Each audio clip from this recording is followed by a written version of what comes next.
صلی وسلم دائما ابدا علی حبیبک خیر الخلق کلہم یا اکرم الخلق مالی من الوذ بہ سواک عند حلول الحادث العمم مولا صلی وسلم دائما ابدا علی حبیبک خیر الخلق کلہم هو الحبیب الذی ترجى شفاعته لكل حول من الاحوال مقتحم مولا صلی وسلم دائما ابدا علی حبیبک خیر الخلق کلہم بلغ العلا بکمالہ کشف الدجی بجمالہ حسنت جمیع خصالہ صلو علیہ وآلہ حسنت جمیع خصالہ صلو علیہ وآلہ۔ حمد و صلاۃ کے بعد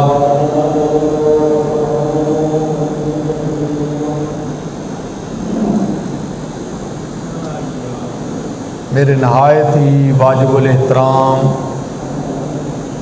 محترم و مکرم سامعین، حاضرین و ناظرین،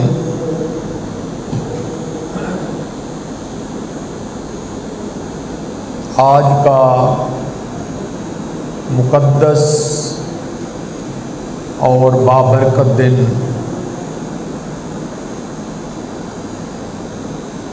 یوم عید الفطر اللہ تبارک و تعالیٰ کی رحمتوں، اس کی بخششوں، اس کے عنایات اور کرم کا دن ہے۔ اللہ تبارک و تعالیٰ نے ماہ رمضان المبارک کا مہینہ ہمیں عطا فرمایا۔ اس مہینے میں اپنے انعام و کرام اللہ تعالیٰ نے ہمیں رمضان المبارک کا مہینہ عطا فرمایا، ہم پہ کرم کرتے ہوئے، ہم پہ احسان کرتے ہوئے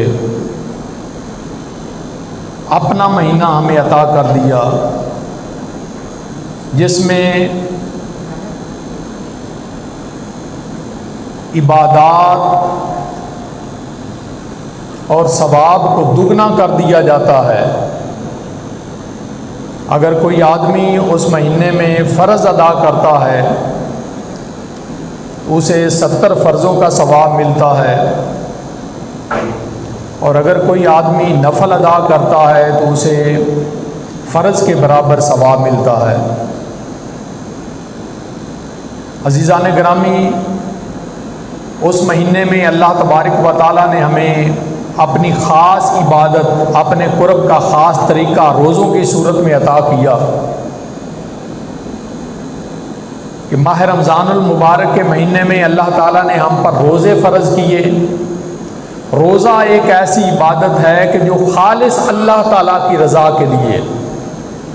دوسری عبادات میں ریاکاری ہو سکتی ہے، ملاوٹ ہو سکتی ہے، کسی قسم کا دکھاوا ہو سکتا ہے، لیکن روزہ ایک ایسی عبادت ہے جو خالص اللہ تعالیٰ کے لیے رکھا جاتا ہے۔ اور جب کوئی آدمی روزہ رکھتا ہے تو وہ جانتا ہے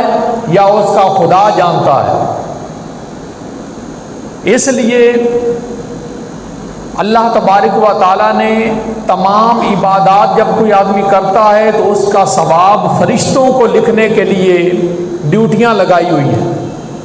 کوئی آدمی نماز پڑھتا ہے تو اس کا ثواب فرشتے لکھتے ہیں، کوئی زکوٰۃ دیتا ہے تو اس کا ثواب فرشتے لکھتے ہیں، کوئی حج کرتا ہے تو اس کا ثواب فرشتے لکھتے ہیں،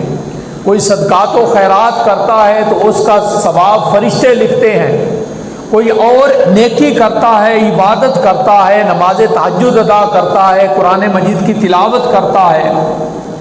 نماز تراویح اور نماز تسبیح و نوافل ادا کرتا ہے تو اس کا ثواب فرشتے نوٹ کرتے ہیں۔ لیکن جب روزے کا معاملہ آتا ہے تو تو اللہ تبارک و تعالیٰ فرشتوں سے فرماتا ہے فرشتوں پیچھے ہٹ جاؤ، اب یہ میرا اور میرے بندے کا معاملہ ہے، میں جانوں یا میرا بندہ جانے۔ اس لیے اللہ تبارک و تعالیٰ نے ارشاد فرمایا کہ الصوم لی و انا اجزی بہ، کہ روزہ خالص میرے لیے ہے اور میں خود اس کی جزا عطا کرتا ہوں۔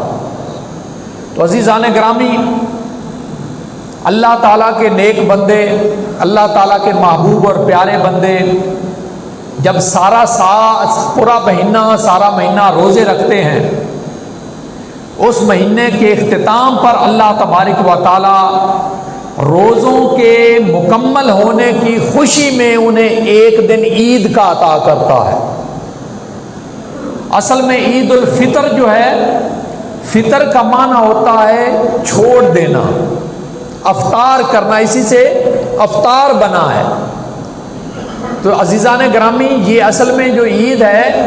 یہ جب روزے انسان لگاتار رکھتا ہے، اس کے بعد اس کا وہ پیریڈ مکمل ہوتا ہے، تو اللہ تبارک و تعالیٰ خوشی کے طور پہ انہیں یہ عید عطا فرماتا ہے۔ تو یہ عید اصل میں روزہ داروں کے لیے ہے، جنہوں نے اللہ تبارک و تعالیٰ کی رضا کے لیے پورا مہینہ روزے رکھے۔ رمضان المبارک کے مہینے میں جنہوں نے قرآن مجید کی تلاوت کو اپنا شعار بنایا، نماز تراویح ادا کی، نماز تراویح کے اندر قرآن مجید کی سماعت کی، اس کے علاوہ گھروں میں، مساجد میں اپنے طور پہ قرآن مجید کی تلاوت کرتے رہے، قرآن مجید کو پڑھتے رہے، قرآن مجید کو سمجھتے رہے اور سمجھ پہ قرآن مجید پر عمل کرنے کی کوشش کرتے رہے، تو اصل اللہ تبارک و تعالیٰ نے یہ انعام ان لوگوں کو عطا فرمایا ہے جنہوں نے نماز عید ادا کی ہے، رمضان المبارک کے روزے رکھے ہیں۔ تو عزیزان گرامی، اللہ تبارک و تعالیٰ کی بارگاہ میں دعا کریں کہ اللہ تبارک و تعالیٰ ہماری اس کاوش کو جو ہم نے ماہ رمضان المبارک کے مہینے میں ادا کی ہے، وہ اپنی بارگاہ میں شرف قبولیت ادا کرے۔ رمضان المبارک کے روزے گزر گئے، لیکن جب عید کا دن آیا تو یہ عید خاص طور پہ مسلمانوں کے لیے ایک سوالیہ نشان چھوڑ گئی۔ حقیقت بات یہ ہے کہ یہ جو عید جس کا اعلان کیا گیا اور آج میں اور سب ریاست کی ریت کو قائم کرتے ہوئے ہم نماز عید ادا کر رہے ہیں، یہ صرف گورنمنٹ کی ریٹ کو ہم قائم کرتے ہوئے نماز عید ادا کر رہے ہیں، ادروائز ہر آدمی سے پوچھ لیں اس کا دل مطمئن نہیں ہے۔ آج کا دن جو عید کا دن ہے، یہ عید منانے کے لیے کوئی بھی مسلمان، ایک چھوٹے بچے سے بھی آپ پوچھ لیں، ایک چھوٹے بچے سے بھی آپ پوچھ لیں تو اس کا دل بھی مطمئن نہیں ہے کہ آج عید ہے۔ لیکن چونکہ ہم ملک کے اندر رہتے ہیں اور سرکاری سطح پر اعلان ہوا ہے، تو اس لحاظ سے ہم عید منا رہے ہیں، تو اللہ تبارک و تعالیٰ قبول فرمائے۔ لیکن آپ سے ایک بات میں ضرور کہوں گا کہ جب عید گزر جائے تو ایک روزہ ضرور رکھ لینا، قضا کے طور پہ ایک روزہ ضرور رکھ لینا۔ اور جنہوں نے اعتکاف کیا تھا، اللہ تعالیٰ نے ان کا اعتکاف اپنی بارگاہ میں قبول کر لیا ہے، کوئی اس میں شک و شبہ نہیں، لیکن اس کے باوجود کہ اس میں ہماری کوئی غلطی نہیں ہے، اس میں ہمارا کوئی عمل دخل نہیں ہے، اس میں اگر عمل دخل ہے تو وہ رویت حالات کمیٹی کا ہے کہ اگر اس نے واقعی چاند دیکھا ہے اور جنہوں نے شہادتیں دی ہیں تو فابہا، ہم دل و جان سے قبول کرتے ہیں۔ لیکن اگر انتشار اور افتراق پھیلانے کے لیے، جیسا کہ ابتدا سے یہ وتیرہ چلا آ رہا ہے ہمارے ملک پاکستان میں کہ کچھ لوگوں نے ایک دن پہلے ضرور عید کرنی ہے، چاہے ان کے روزے 28 ہی کیوں نہ ہوں، تو یاد رکھیں کہ ان کو سپورٹ کرنے کے لیے، اور یہ اعلان جو پہلے ہوا تھا کہ ہم نے پورے ملک کے اندر ایک دن روزہ رکھا ہے، ہمارا ملک پاکستان جو ہے نا وہ متفق ہو گیا ہے، تو اگر انہوں نے اسی ریٹ کو قائم کرتے ہوئے پورے عالم اسلام کا ایک روزہ ضائع کیا ہے تو اس کا سارا عذاب ان پر ہوگا۔ اس لحاظ سے عزیزان گرامی، یہ چند دنوں کے بعد آپ کو خود بخود پتہ چل جائے گا۔ جب حقائق سامنے آئیں گے نا تو کچھ حقائق تو آپ کے سامنے آ چکے کہ آج سائنسی ایجادات اتنی ترقی کر چکی ہیں کہ ایک ایک سیکنڈ کا حساب لگایا جاتا ہے۔ ایک ایک سیکنڈ جو ہے اس کا حساب لگایا جاتا ہے کہ چاند کہاں نظر آئے گا، کب نظر آئے گا، کب طلوع ہوگا، اس کی عمر کتنی ہوگی، اس کے پیدا ہونے کے بعد تو وہ فلاں علاقے میں نظر آئے گا، فلاں علاقے میں نظر آئے گا، اتنی عمر ہوگی تو وہ نظر آئے گا، اتنی عمر ہوگی تو وہ نظر نہیں آئے گا۔ تو عزیزان گرامی، کچھ آپ کو اندازہ ہو چکا ہے، پتہ چل چکا ہے، تو وقت کے ساتھ ساتھ آپ کو مزید جو ہے نا وہ پتہ چل جائے گا۔ اور پھر اس کے ساتھ ساتھ علماء کرام اور مفتیوں کے انشاءاللہ فتوے بھی آپ لوگوں کے سامنے آ جائیں گے، لیکن میں ایڈوانس طور پہ آپ کو یہ مشورہ دے رہا ہوں، اور انشاءاللہ آپ دیکھیں گے کہ چند دنوں کے بعد مفتی حضرات آپ کو یہی مشورہ دیں گے کہ آپ کم از کم ایک روزہ جو ہے نا وہ رکھ لیں، آپ ایک روزہ جو ہے نا وہ رکھ لیں۔ اسی طریقے سے جنہوں نے اعتکاف کیا ہے، ایک دن کا اعتکاف روزہ رکھ کر، جو جس دن انہوں نے روزہ رکھنا ہے وہ ایک دن کا اعتکاف جو قضا ہوا، یہ قضا ہے، یہ اعتکاف ٹوٹا نہیں ہے، وہی نا، وہ ایک دن سے مراد 24 گھنٹے ہے نا، تو 24 گھنٹے کا اعتکاف وہ کریں گے اور یہ قضا کے طور پر کریں گے۔ آگے یہ اللہ تبارک و تعالیٰ کا معاملہ ہے، بحمد اللہ تعالیٰ۔ ہم نے پہلے بھی کبھی حکومت کی مخالفت نہیں کی، اور حکومتی جو اعلان ہے، حکومتی جو فیصلے ہیں ہم دل و جان سے قبول کرتے ہیں، لیکن خدا را ایسے فیصلے کریں کہ جس میں اپنی انا کا مسئلہ نہ ہو، اللہ اور اس کے رسول صلی اللہ تعالیٰ علیہ وسلم کے احکام کو مد نظر رکھتے ہوئے، اور پھر پوری دنیا کے جو اللہ تبارک و تعالیٰ نے ہمیں سائنسی ایجادات عطا فرمائی ہیں، اگر ان سے مدد لے لی جائے تو میرا خیال ہے کہ یہ سارے کے سارے مسائل جو ہے نا وہ حل ہو سکتے ہیں۔ اب یہ ہمارے 4 ممالک ہیں تقریباً، پاکستان ہے، ہندوستان ہے، بنگلہ دیش ہے اور نیپال ہے۔ یہ 4 ممالک ایسے ہیں کہ جن کا زاویہ بالکل ایک جیسا ہے، تقریباً ایک جیسا ہے، کہ اگر ان 4 ممالک میں ایک ملک کے اندر چاند نظر آ جائے تو ان 4 ممالک میں چاند نظر آ جاتا ہے، یعنی رؤیت ہو جاتی ہے چاند کی۔ اگر ان 4 ممالک میں سے کسی ایک ملک میں نظر نہ آئے تو آپ سمجھ لیں کسی ملک میں بھی نظر نہیں آتا۔ اب آپ اخبارات اٹھا کر دیکھ لیں، آپ ٹی وی کی خبریں پڑھ لیں کہ پورے ہندوستان میں کہیں بھی چاند نظر نہیں آیا، پورے بنگلہ دیش میں کہیں بھی چاند نظر نہیں آیا۔ تو عزیزان گرامی، اب جب بنگلہ دیش میں نظر نہیں آیا، ہندوستان میں نظر نہیں آیا، ان کے پاس بھی سائنسی ایجادات ہیں، ان کے پاس بھی سائنسدان ہیں۔ بنگلہ دیش ہم سے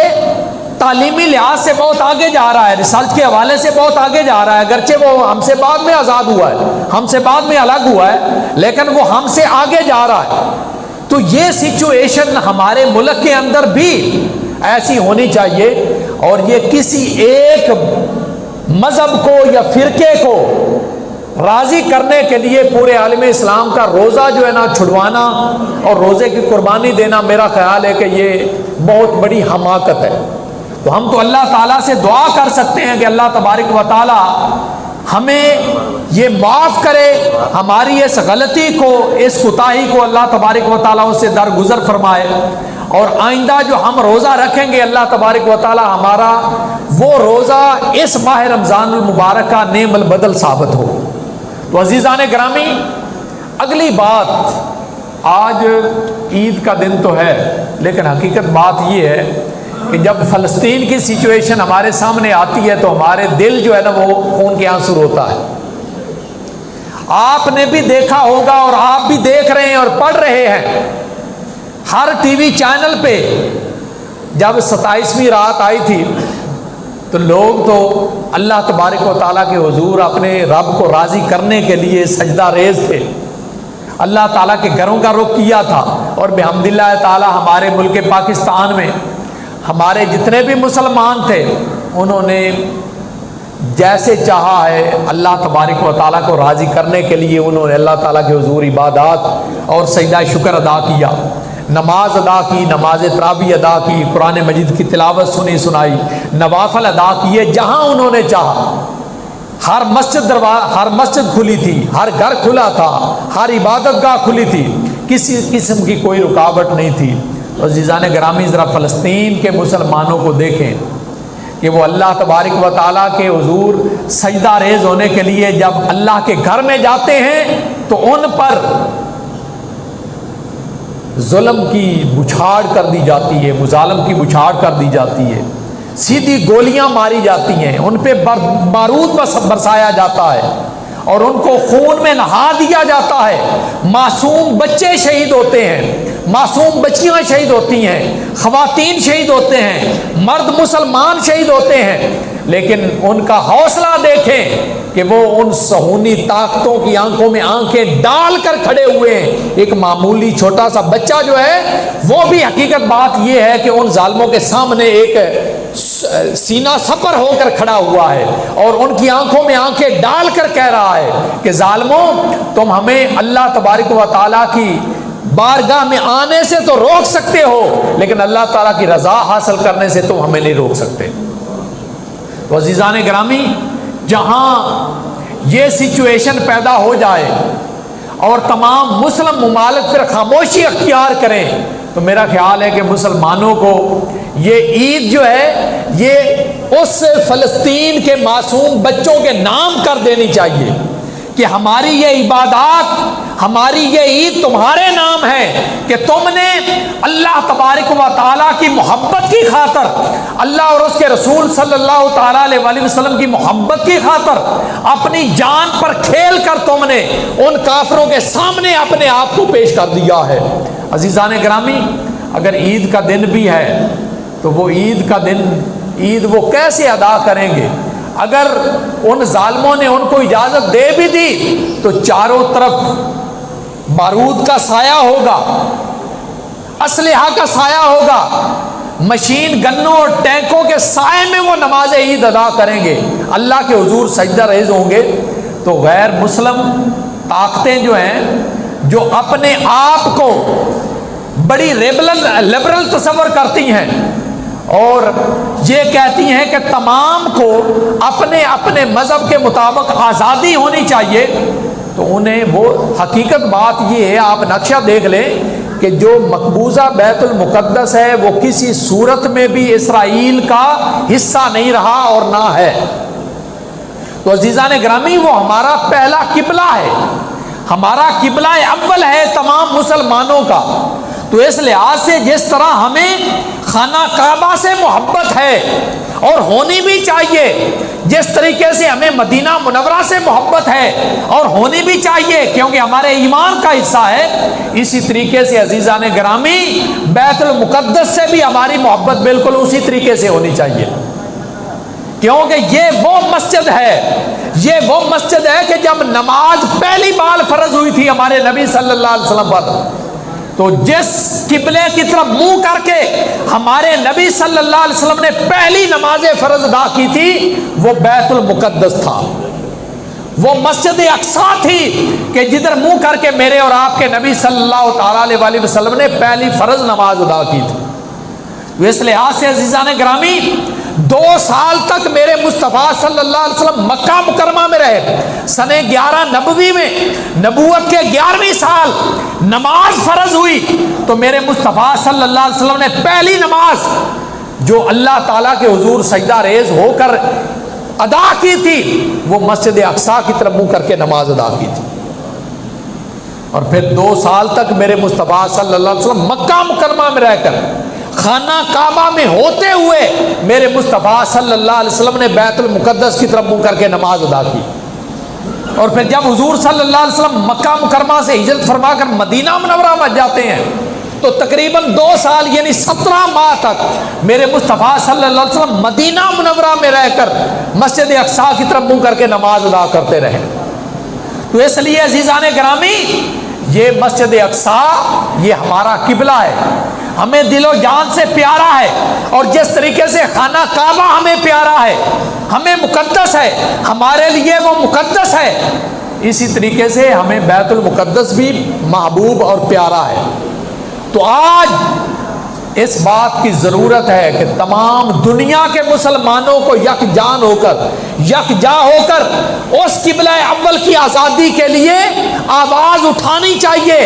اور ان طاغوت طاقتوں کو بتا دینا چاہیے کہ مسلمان اپنے قبلہ کی عزت اور ناموس کی خاطر جان دینے سے بھی پیچھے نہیں ہٹتے۔ عزیزان گرامی، ذرا آپ اندازہ کریں کہ جب افغانستان کا معاملہ آتا ہے اور روس افغانستان پہ حملہ کرتا ہے اور ہزاروں جانیں، کئی سال تک وہ جنگ جاری رہتی ہے جس میں ہزاروں مسلمان اپنی جان کا نذرانہ پیش کرتے ہیں، لیکن عالم دنیا جو ہے اور اقوام متحدہ جو ہے اور سلامتی کونسل جو ہے وہ ٹس سے مس نہیں ہوتی، تو ان غیر مسلموں کا مان اور زیادہ بڑھتا ہے۔ پھر ایک دن وہ آتا ہے کہ وہی طاغوتی طاقتیں مسلمان ممالک کو، ایران اور عراق کو آپس میں لڑا دیتی ہیں سازشیں کر کے،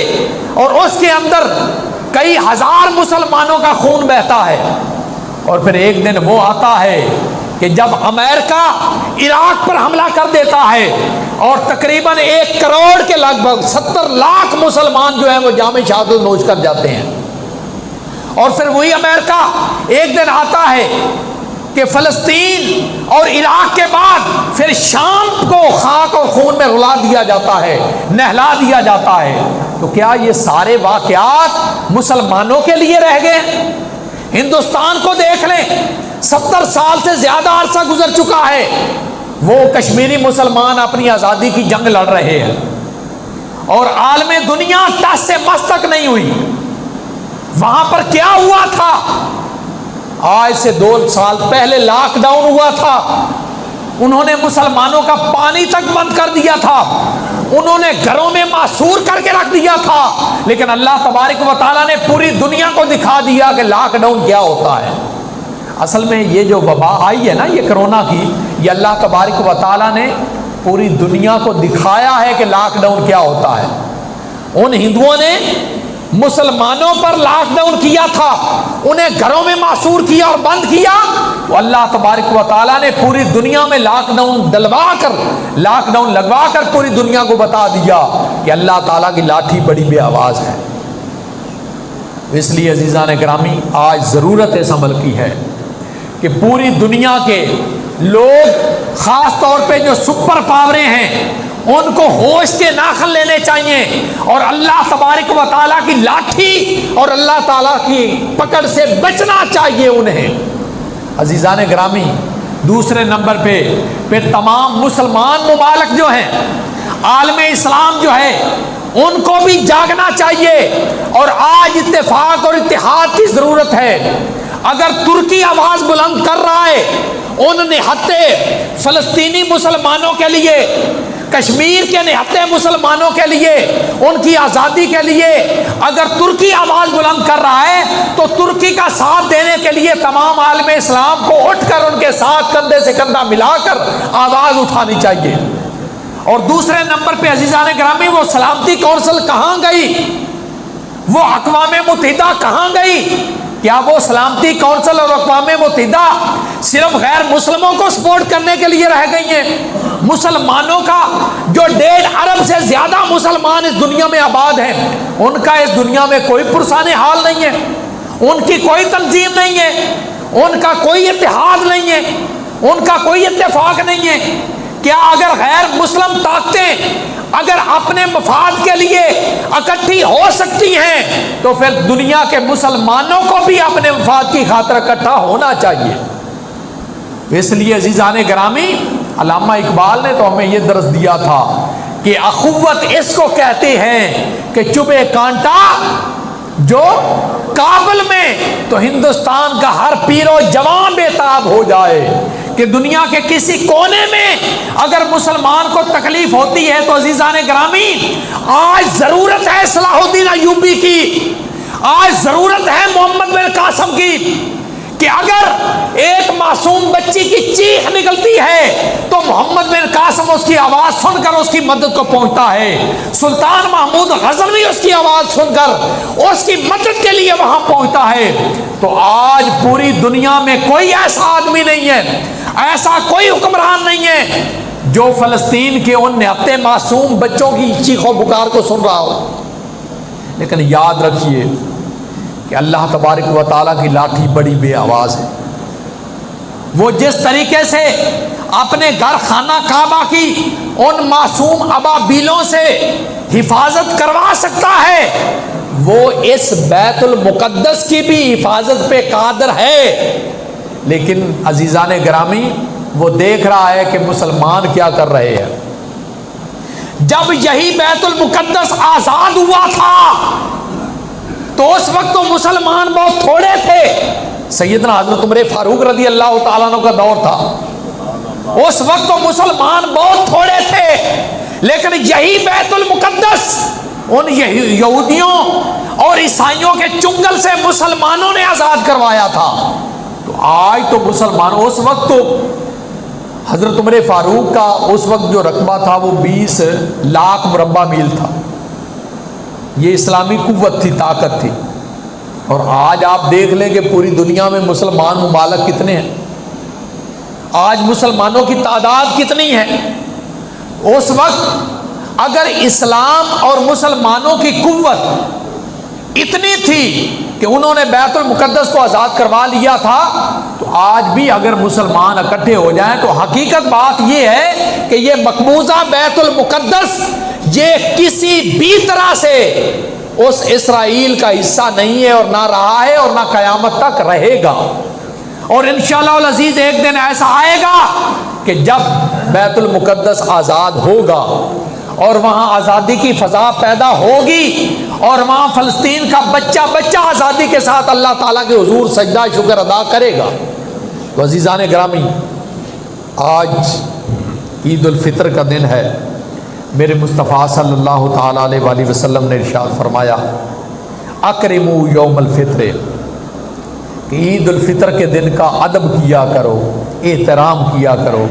کیونکہ یہ خوشی کا دن ہے، یہ مسرت کا دن ہے، اور اسے منانے کے لیے میرے نبی صلی اللہ تعالیٰ علیہ وآلہ وسلم نے فرمایا کہ باقاعدہ طور پہ تیاری کیا کرو، غسل کیا کرو، ناخن اگر بڑے ہوئے ہیں تو ناخن تراشا کرو، اگر بال بڑے ہوئے ہیں تو بال تراشا کرو، خوشبو لگایا کرو، نئے کپڑے پہنا کرو، نئے کپڑے نہیں ہیں تو صاف ستھرے دھو کر پہنا کرو، اور پھر خوشبو لگا کر اللہ تبارک و تعالیٰ کے حضور آیا کرو۔ میرے مصطفیٰ صلی اللہ تعالیٰ علیہ وآلہ وسلم نے ارشاد فرمایا کہ اس نماز عید ادا کرنے سے پہلے اپنا صدقہ فطر بھی ادا کیا کرو، کیونکہ روزوں کے دوران اگر کوئی معمولی سی لغزش ہو گئی ہے، کوئی غلطی ہو گئی ہے، معمولی سی غلطی ہو گئی ہے، بعض اوقات آدمی کلی کرتا ہے تو لا علمی میں پانی کا کوئی قطرہ حلق سے نیچے اتر جاتا ہے، حلق سے نیچے اتر جاتا ہے، یا کوئی اور ایسا مسئلہ پیدا ہو جاتا ہے جس سے روزے کو نقصان پہنچتا ہے، تو نبی پاک صلی اللہ تعالیٰ علیہ وآلہ وسلم ارشاد فرماتے ہیں کہ جو آدمی صدقہ فطر ادا کرتا ہے، اللہ تبارک و تعالیٰ اس صدقہ فطر کے صدقے سے اگر روزے میں کوئی کمی بیشی ہوئی ہے تو اللہ تبارک و تعالیٰ اس سے درگزر کرتا ہے اور اس کے روزے اپنی بارگاہ میں قبول فرماتا ہے۔ اور نبی پاک صلی اللہ علیہ وسلم نے یہ بھی ارشاد فرمایا ہے کہ بندہ مومن کے روزے اس وقت تک زمین اور آسمان کے درمیان معلق رہتے ہیں، لٹکے رہتے ہیں، جب تک کہ آدمی صدقہ فطر ادا نہیں کر لیتا۔ تو صدقہ فطر جو ہے اصل میں غریب اور نادار لوگوں کی مدد ہے، کہ آج اللہ تعالیٰ نے ہمیں خوشی کا دن دکھایا ہے، مسرت کا دن دکھایا ہے، عید کا دن دکھایا ہے، عید کی خوشیاں ہم منا رہے ہیں۔ تو جو نادار اور غریب لوگ ہیں جب ہم صدقہ فطر ادا کریں گے تو وہ بھی خوشیوں میں، اس عید کی خوشیوں میں ہمارے ساتھ شریک ہو جائیں گے۔ تو عزیزان گرامی نبی پاک صلی اللہ تعالیٰ علیہ وآلہ وسلم نے آج کے دن خوشبو لگانے کو بڑی اہمیت دی ہے۔ میرے نبی صلی اللہ علیہ وسلم نے فرمایا ممس طیبن یوم الفطر لم تمسہ النار یوم الحشر، کہ جس شخص نے عید الفطر کے دن خوشبو لگائی، خوشبو استعمال کی، اللہ تبارک و تعالیٰ اس خوشبو کے صدقے سے قیامت کے دن اسے جہنم کی آگ سے محفوظ رکھے گا۔ کہ جس نے عید الفطر کے دن خوشبو لگائی، قیامت کے دن اللہ تبارک و تعالیٰ اسے جہنم کی آگ سے محفوظ رکھے گا، جہنم کی آگ اسے نہیں چھو سکے گی۔ پھر میرے مصطفیٰ صلی اللہ علیہ وسلم نے فرمایا من اغتسل یوم الفطر آمن من فضل اکبر، کہ جس شخص نے عید الفطر کے دن غسل کیا وہ قیامت کے دن امن اور سکون میں رہے گا۔ عزیزان گرامی، میرے مصطفیٰ صلی اللہ تعالیٰ علیہ وآلہ وسلم ارشاد فرماتے ہیں کہ جو شخص نماز عید ادا کرنے کے لیے گھر سے نکلتا ہے اللہ تعالیٰ کی رضا کے لیے، اللہ تعالیٰ کو راضی کرنے کے لیے اپنے گھر سے نکلتا ہے، میرے مصطفیٰ صلی اللہ علیہ وسلم فرماتے ہیں اس کے ہر قدم کے بدلے میں اللہ تعالیٰ ایک ایک مہینے کا ثواب عطا فرماتا ہے، ایک ایک مہینے کی عبادت کا ثواب اس کے نامہ اعمال میں لکھ دیتا ہے۔ تو عزیزان گرامی، جو آدمی عید الفطر ادا کرنے کے لیے جب گھر سے نکلتا ہے، گھر سے جب نکلتا ہے تو جتنے قدم وہ اٹھاتا ہے اللہ تعالیٰ کے گھر کی طرف مسجد میں آنے کے لیے، نماز عید ادا کرنے کے لیے جتنے قدم وہ اٹھاتا ہے، میرے نبی صلی اللہ علیہ وسلم فرماتے ہیں اللہ تعالیٰ ہر قدم کے بدلے ایک ایک مہینے کی عبادت کا ثواب اس کے کھاتے میں لکھتا چلا جاتا۔ اور پھر میرے مصطفیٰ صلی اللہ تعالیٰ علیہ وسلم ارشاد فرماتے ہیں کہ جب بندہ مومن، میرے غلام، میرے امتی جب نماز عید ادا کرتے ہیں، اوپر نماز کے لیے جگہ ہے، کھلی جگہ ہے، اگر اندر جگہ نہیں ہے تو اوپر پنڈال میں تشریف لے جائیں، اوپر کھلی جگہ ہے، نمازی حضرات جو باہر کھڑے ہیں اوپر کھلی جگہ ہے تو اوپر تشریف لے جائیں، نماز کے لیے کھلی جگہ موجود ہے۔ تو عزیزان گرامی، میرے مصطفیٰ صلی اللہ علیہ وسلم فرماتے ہیں کہ نماز عید ادا کرنے کے لیے جب تکبیریں کہی جاتی ہیں، زائدہ تکبیریں کہی جاتی ہیں، تو میرے آقا صلی اللہ تعالیٰ علیہ وآلہ وسلم نے ارشاد فرمایا کہ ایک تکبیر کہنے کے بدلے میں اللہ تعالیٰ اسے 1 سال کی عبادت کا ثواب عطا فرماتے ہیں۔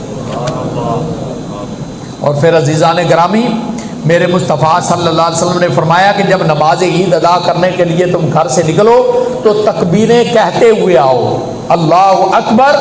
اللہ اکبر، لا الہ الا اللہ، واللہ اکبر، اللہ اکبر وللہ الحمد۔ تکبیریں کہتے ہوئے آؤ اور تکبیریں کہتے ہوئے واپس جاؤ۔ یہ بھی سنت ہے کہ یہ جو عید الفطر ہے کہ جب نماز عید ادا کرنے کے لیے گھر سے آؤ تو کوئی میٹھی چیز کھا کے آؤ، یہ میرے مصطفیٰ صلی اللہ تعالیٰ علیہ وآلہ وسلم کی سنت ہے۔ کھجوریں کھا لو، اور کھجوریں تعداد میں 3، 5، 7۔ پھر میرے مصطفیٰ صلی اللہ علیہ وسلم نے فرمایا کوئی بھی میٹھی چیز تم کھا کے آؤ، یہ میرے مصطفیٰ صلی اللہ علیہ وسلم کا طریقہ تھا، یہ میرے مصطفیٰ کی سنت تھی۔ اور پھر میرے آقا صلی اللہ تعالیٰ علیہ وآلہ وسلم یہ بھی ارشاد فرماتے ہیں کہ جب نماز عید ادا کرنے کے لیے آؤ تو اگر ممکن ہو تو راستہ بدل لیا کرو، یعنی جس راستے سے تم مسجد میں آؤ جب واپس جاؤ تو کوئی اور راستہ اختیار کرو۔ تو یہ سنت ہے، اگر ایسا ممکن ہے تو کر لیا کرو، اگر نہیں ہے تو کوئی بات نہیں ہے۔ اور پھر عزیزان گرامی، آج کے دن اللہ تبارک و تعالیٰ اپنے بندوں پر فخر کرتا ہے، اپنے بندوں پر فخر کرتا ہے، اور فرشتوں کو اکٹھا کر کے اللہ تبارک و تعالیٰ فرماتا ہے کہ اے فرشتوں مجھے ایک بات تو بتاؤ کہ ایک مزدور ہے، اس کے ذمہ کام لگایا گیا ہے، اور وہ مزدور اپنی مزدوری، اپنا کام وقت پر پورا کر لیتا ہے اور صحیح طریقے سے ایمانداری سے پورا کرتا ہے، اس میں وہ غفلت نہیں کرتا، کوتاہی نہیں کرتا، کمی بیشی نہیں کرتا، پورا وہ کام کرتا ہے، اور کام بھی اتنا کرتا ہے کہ مالک جب دیکھتا ہے تو وہ مالک خوش ہو جاتا ہے۔ تو ایسے مزدور کو کیا ملنا چاہیے؟ تو فرشتے عرض کرتے ہیں مولا جس مزدور نے اپنے مزدوری، اپنا کام مکمل کر لیا ہے اسے تو پوری مزدوری ملنی چاہیے۔ اللہ تبارک و تعالیٰ فرماتا ہے کہ اے فرشتوں تم گواہ ہو جاؤ جنہوں نے میری رضا کی خاطر، جنہوں نے مجھے راضی کرنے کے لیے اور میرے حکم کے مطابق ماہ رمضان المبارک کے پورے مہینے کے روزے رکھے، میرے اس مقدس مہینے کا ادب کیا، احترام کیا، ماہ رمضان المبارک میں نماز تراویح ادا کی، ماہ رمضان المبارک میں قرآن مجید کی سماعت کی، قرآن مجید کی تلاوت کی، نماز تہجد ادا کی، نوافل ادا کیے، ذکر و اذکار کیا، میرے محبوب صلی اللہ علیہ وسلم کی بارگاہ میں درود و سلام کا نذرانہ پیش کرتے رہے، اور نماز 5 گانا باقاعدگی کے ساتھ ادا کرتے رہے، اور پھر شب قدر کی جب طاق راتیں آئی ہیں تو ان راتوں میں انہوں نے قیام کیا ہے۔ اے فرشتوں تم گواہ ہو جاؤ میں نے حضور کے تمام امتیوں کو معاف کر دیا ہے، ان کو بخش دیا ہے۔ اور اللہ تبارک و تعالی اپنے بندوں سے مخاطب ہو کے فرماتا ہے کہ اے میرے بندو، تم نے میری رضا کی خاطر مجھے راضی کرنے کے لیے ماہ رمضان المبارک میری رضا کے لیے میری عین منشا کے مطابق بسر کیا ہے۔ آج نماز عید ادا کرنے کے لیے گھروں سے نکلو، جب تم گھروں سے نکلو گے تو تم گناہوں سے لتھڑے ہوئے ہوگے، لیکن جب نماز عید ادا کرنے کے بعد تم گھروں کو واپس لوٹو گے تو میں تمہارے گناہوں سے اس طرح پاک کر دوں گا جیسے تم آج کے دن پیدا ہوئے ہو۔ تو اللہ تبارک و تعالی کی بارگاہ میں دعا ہے کہ اللہ تبارک و تعالی ہمارے ماہ رمضان المبارک کے روزے، ہماری نماز تراویح، ہم نے جو کچھ ذکر و اذکار کیا ہے، عبادات ادا کی ہیں، اس کے مطابق اللہ تعالیٰ کی رضا کی خاطر، اللہ تبارک و تعالیٰ اور اس کے رسول صلی اللہ علیہ وسلم کی سنت کے مطابق ہم نے ماہ رمضان المبارک کا ادب اور احترام کیا ہے اپنی تگ و دو کے مطابق۔ پھر بھی ہم اللہ تبارک و تعالیٰ سے معافی مانگتے ہیں، اللہ تبارک و تعالیٰ کی بارگاہ میں التجا کرتے ہیں کہ مولا تیرا مہمان مہینہ ہمارے پاس آیا تھا، جس طرح اس کا ادب اور احترام کرنے کا حق تھا ہم وہ حق ادا نہیں کر سکے۔ یا اللہ ہم سے اگر کوئی لغزش ہوئی ہو، ہم سے کوئی غلطی ہوئی ہو تو یا اللہ ہمیں معاف کر دینا۔ عزیزان گرامی، ماہ رمضان المبارک کا ادب اور احترام اتنی بڑی عبادت ہے کہ سمرقند بخارا کے اندر ایک مجوسی رہتا تھا، ایک مجوسی رہتا تھا۔ جب ماہ رمضان المبارک کا مہینہ شروع ہوا نا، اس کا بیٹا، چونکہ وہ غیر مسلم تھے، اس کا بیٹا جو ہے نا اس نے کوئی چیز لی، بازار میں کھانا شروع کر دیا، تو وہ غیر مسلم مجوسی جب اس نے دیکھا نا کہ اس کا بیٹا بازار کے اندر سرے عام کوئی چیز کھا رہا ہے، تو اس نے اپنے بیٹے کو تھپڑ رسید کر دیا اور کہا کہ تجھے پتہ نہیں ہے کہ مسلمانوں کے روزوں کا مہینہ ہے اور تو مسلمانوں کے اس مقدس مہینے کی بے ادبی کر رہا ہے کہ جس میں مسلمان کھاتے پیتے نہیں ہیں بلکہ سارا دن روزہ رکھتے ہیں۔ تو باپ کہتا ہے ابا جی آپ بھی تو گھر میں کھاتے پیتے ہیں۔ اس نے کہا کہ میں ضرور کھاتا پیتا ہوں لیکن سرے عام نہیں کھاتا۔ تو ہم اگرچہ روزہ نہیں رکھتے لیکن ہم پر ماہ رمضان المبارک کا ادب کرنا لازم اور ضروری ہے۔ عزیزان گرامی، جب وہ غیر مسلم، وہ مجوسی فوت ہو گیا، مر گیا، تو بہت سارے لوگوں نے انہیں جنت کے اندر ٹہلتے ہوئے دیکھا، جنت میں سیر کرتے ہوئے دیکھا۔ تو لوگوں نے ان سے پوچھا بھئی تو غیر مسلم تھا، تو کافر تھا، تو مجوسی تھا، تو کیسے جنت میں آ گیا؟ تو وہ کہتا ہے کہ اللہ تعالیٰ نے مجھے ماہ رمضان المبارک کے مہینے کا ادب اور احترام کرنے کی وجہ سے اسلام کی دولت سے مالا مال کیا، کہ صرف میں نہیں ہمارا پورا گھرانہ مسلمان ہو گیا تھا۔ عزیزان گرامی، آپ اندازہ کریں کہ غیر مسلم اگر اس مقدس مہینے کا ادب اور احترام کریں، اللہ تبارک و تعالیٰ ان پہ اتنا کرم کرتا ہے، اگر مسلمان ہو کر اس کا ادب اور احترام کرے گا تو ان کا مرتبہ اور مقام اللہ تعالیٰ کتنا بلند کرے گا اور کیسے بلند کرے گا۔ تو اللہ تبارک و تعالیٰ کی بارگاہ میں دعا ہے کہ اللہ تبارک و تعالیٰ ہماری اس نماز عید کو اپنی بارگاہ میں قبول فرمائے، اور ہماری عید کو اور ہمارے روزوں کو اور ہماری نماز تہجد کو اور ہماری نماز تراویح کو اپنی بارگاہ میں شرف قبولیت عطا فرمائے۔ اب صفیں درست کر لیں اور نماز کی عید کا طریقہ میں آپ کو بتا دیتا ہوں۔ کو